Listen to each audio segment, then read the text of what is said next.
Hey guys, and welcome back to the channel for the second episode of my sim racing steering wheel review series.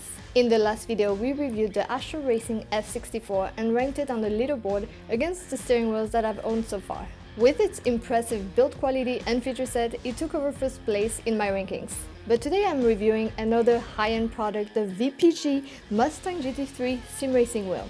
It is not a replica, it is the actual thing re-engineered for sim racing, and it's officially licensed by Ford. So in the same manner that I did in my last video, I'll give scores across 4 categories. First will be the design and build quality, second will be the feature set, third will be the ergonomics and grip, and finally we'll review the value.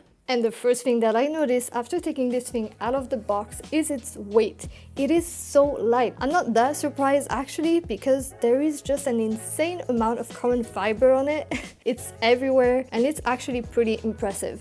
The uniqueness of this thing is that it is pretty much the real thing, and I'm basically holding the real Mustang GT3 steering wheel in my hands right now. And before we continue, I want to thank VPG for sending me this wheel for testing and review purposes. I'm not getting paid for this review and I won't be keeping the wheel. You can trust that everything I'm gonna say today are my own opinions, but I am still super hyped to try it out and let you guys know what it's all about. And first of all, let's talk about the materials. As I mentioned, this thing is pretty much the real thing, and what that means is that it is made using the same materials, the same molds, and the same techniques that are used to build the real GT3 steering wheel. The only difference is that this is adapted, of course, for sim racing, but otherwise you're pretty much getting the exact same thing that you would find in the real car. As you can see, the entire body is crafted out of carbon fiber, and it is something that you rarely see in sim racing. I actually love the fact that they left it completely unpainted, so you get that really nice matte finish, carbon fiber, and it's really all over. The paddle shifters are also carbon fiber, all the way up to the attachment actually for the wheelbase. It is incredible. The button guards, the knobs, and the top part here are all made of aluminum, which give it a really nice feel. When it comes to the grips, they're made out of a softer touch rubber or silicone material. They do not feel really sticky, but they do still collect quite a bit of dust. A small nitpick that I had for the TrakRacer F64 was the elastomer material that was used for the grips that acted pretty much as a dust magnet. They offer an insane amount of grip, but they were not so comfortable with bare hands, and gloves are pretty much a must if you want to drive for an extended period of time. These are kind of a middle ground between a super soft silicone grip and the TrakRacer's grip. They're soft enough that you can use them without gloves, but sticky enough that they will still collect some dust. This wheel weighs in at just above 1100 grams, and it does feel really light, but you can still tell that it's really well built. Just doing a quick flex test, and I can tell that it's really sturdy. It's not moving at all. I can't hear anything in there. It's definitely super strong. And that's exactly what we're looking for in sim racing. Something that is strong enough to handle a high force feedback, but light enough that it won't impact the force feedback and the precision that you get from your wheelbase. Now the last thing are the electronics, and they are built with automotive grade components. I tried my hardest to find something wrong with the build quality of this wheel, but honestly there isn't any. And knowing that this is built in the exact same way as the wheels that are used in the real race cars, I think a virtually flawless quality was pretty much expected. Now let me give you a tour of this wheel. In the front we have 10 push buttons, 5 on each side. We also have 2 funky switches, 7-way funky switches, and 3 rotary encoders. But that is not it, because if you look at the back, you have 2 additional buttons on the top left and right. And then you obviously have your 2 magnetic paddle shifters. And you have the clutch, which actually on this wheel is at the top, which is a little bit unusual, but it's just something to notice. I'm sure just something to get used to, but it's usually under the paddle shifters. You can tell that the buttons are pretty high quality. They definitely feel good and they give you a nice satisfying click. And I really like the design of the rotary switches because you can clearly see which number you are on. You have a multitude of options when it comes to LED assignment, allowing you to fully customize it to your preference. So next, let's talk about the functionality of this wheel and the optionality when it comes to button mapping. At first glance, this wheel doesn't seem to have so many inputs, but I was definitely surprised to hear that you can actually program over 80 inputs. Actually, make that 128, because VPG just released a new firmware that extends the functionality of the inputs like you wouldn't believe, and basically turns this thing into a button box. First, let me tell you about the magic button functionality.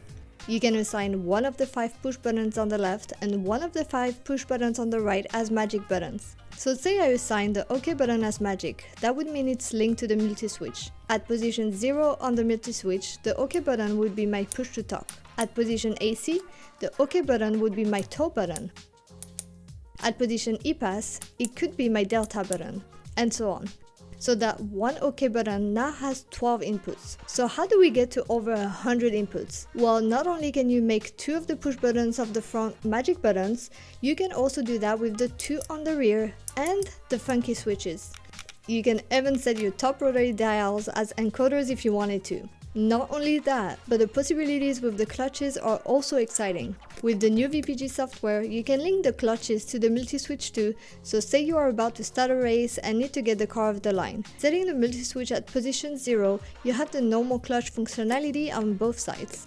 But once you're off the line, you probably don't need them again until a pit stop. So you can set the multi-switch to another position and your clutches can turn into buttons. It's things like this that make the customization and optionality of this wheel the most robust I've ever seen. So now let's talk about the installation. The Mustang GT3 wheel came with the aluminum VPG wheel E extension, which is basically a spacer. You would have to buy it for an extra $50, but after that, all you have to do is really attach it to your wheelbase. The VPG steering wheel connects directly to your PC via a USB cable and does not require anything else. Once plugged, you should pretty much be ready to race. I was blown away by the optionality of this wheel. Being able to map 128 different inputs is insane and basically makes this wheel a button box. The release of the new VPG software will take customization to the next level. The included sticker set gives you lots of options. The only thing keeping it from a perfect 10 is that it doesn't have LED shift lights or any display. To review the ergonomics and grip, I will now jump into iracing. They actually released the Mustang GT3 earlier last year, so it will be perfect to test this wheel out.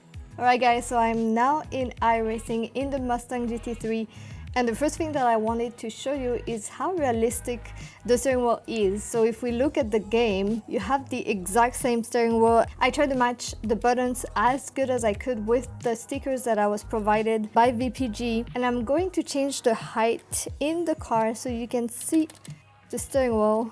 It is the exact same thing, and I think it's just so cool that you have the exact steering wheel. The only difference, as I mentioned earlier, are those funky switches, which are specifically for sim racing, of course. Otherwise, it's the same thing. So here we are at Interlagos, and I'm gonna now talk about the grip and ergonomics of the steering wheel. And let's start by talking about the size of this steering wheel. It's actually the largest one that I've been using in sim racing so far. It is 309 millimeters. It's slightly bigger than the usual, but it's not bad for a GT wheel. That's pretty much expected. So I usually like smaller steering wheels just because I have smaller hands, but for the majority of people it's not going to be a big deal at all, and it's going to fit pretty much everyone. And I actually really like the feel of the paddle shifters. They have a nice satisfying click. They're not hard to pull. They don't require too much strength, which I really like. It's actually really comfortable, and they also are not too loud, which is really nice, because some of them, and I think that was one of the things that I mentioned with the Asher F64 wheel, is how loud the shifts were. For this one, it's a lot more muted, which I really like. Now, since we're talking about the comfort, let's talk about the grips next, because I think it's actually a really nice material. It feels really good. It's not too sticky, and it's not too soft either, like the Moza that doesn't provide a good grip, and you don't feel like you have a good handle on the car. However, I do have one complaint about it, and I'm gonna have to show you and stop here for a second. So if you look at the side here where the rubber meets, it actually is kind of raised, and you can really feel it under your hands, and it's both on the outside and on the inside. And I have to say that on your thumb it is not so nice, and that's not the most comfortable, if I'm being honest. Now, of course, this wheel is actually taken from the actual race car, and you won't ever see a driver not wear gloves in real life. So I'm actually going to put my gloves on and see how it feels with them on. And of course with the gloves, it's a lot less noticeable. I can barely tell, so it's definitely more comfortable with the gloves to drive. So just like the Asher F64, I'll probably recommend wearing gloves on the steering wheel. When it comes to button placement, I really don't have any complaints. Everything is ideally located and easily within reach. Sure, given the larger diameter, together with my smaller hands, had me stretching a little more than I would like to get to some of the buttons, but that's more of a me problem instead of a general one. And one thing that I really like about this steering wheel are actually the two buttons available on the back of the steering wheel. I think they come in so handy. I actually put them as look left and look right, just to give it a try for the test today. But I think in a race situation, that would be so helpful. When it comes to the ergonomics and grip category, I'm gonna give it a score of 9 out of 10. The grips on this wheel are the perfect middle ground between being too sticky and being too smooth. These beautiful carbon fiber shifter paddles are probably the best shifters I've ever tested. They are perfectly positioned and aren't too loud and aren't too hard to pull. Everything about the hand and button placement is ideal, but it's just a little large for me, and I'd recommend gloves given the slightly lifted line where the molds meet. So finally, let's talk about the value of the steering wheel, and let's start with the price. In the UK, you can buy it for $15.99, and that's basically just under $2,000. This is definitely the most expensive wheel I've ever tried, but let's not forget that we're also talking about a licensed product here. And in this case, it's not just a replica, you're pretty much getting the real thing. But $2,000, that's definitely an investment, and it's not for everyone. But to be honest, I think it is a pretty fair price for what you're getting.